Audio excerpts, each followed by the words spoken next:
Welcome to Gagan Satvik entertainment. ఎర్రవరంలో శుక్రవారం రోజు మనం నిత్యం చూసేటువంటి దృశ్యాలు ఇవి. పండుస్వామిని దూర ప్రాంతాల నుంచి వచ్చే భక్తులు ఇలా పాదాభివందనం చేస్తూ దర్శించుకుంటారు. అదేవిధంగా పండుస్వామిని చూడటానికి జనమైతే తండోపతండోపాలుగా ఎగబడి పండుస్వామిని ఇలా దర్శించుకుంటారు. ఇక్కడికి వస్తున్న ప్రజలు పండుస్వామిని ఒక దేవుళ్ళ భావిస్తూ పూజలు చేస్తుంటారు. చూస్తున్నారు కదా, చాలామంది ప్రతి ఒక్క భక్తుడు వచ్చి ఇలా పాదాభివందనం అయితే చేస్తుంటారు. ఇక్కడ నిత్యం మనకు కనిపించే ఒక దృశ్యం.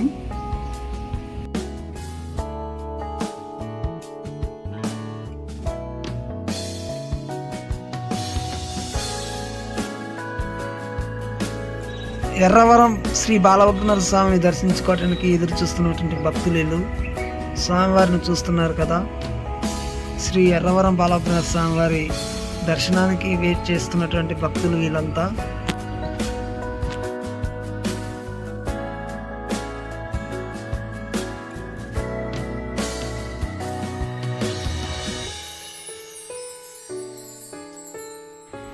ఎర్రవరం బాలభద్రనాథ స్వామిని దర్శించుకున్న అనంతరం భక్తులైతే తులసిమాలను తీసుకోవటం ఆనవాయితీగా జరుగుతున్నది.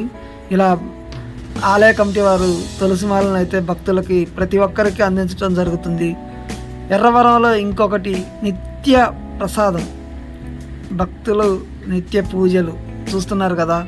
ఇలా సంతానం లేని వారు ముడుపులు కడుతూ, అదేవిధంగా నాగమయ్య స్వామికి పూజలు చేస్తూ ప్రతి ఒక్కరూ సంతానం కోసం ఇక్కడ ఊయలు కట్టుతున్నారు. ఇలాంటి దృశ్యాలు ఎన్నో మనకి ఎర్రవరంలో ప్రతిరోజు కనిపిస్తూ ఉంటాయి. శుక్రవారం అయితే మరీ ఎక్కువగా కనిపిస్తూ ఉంటాయి.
మాది తిప్రారం అండి.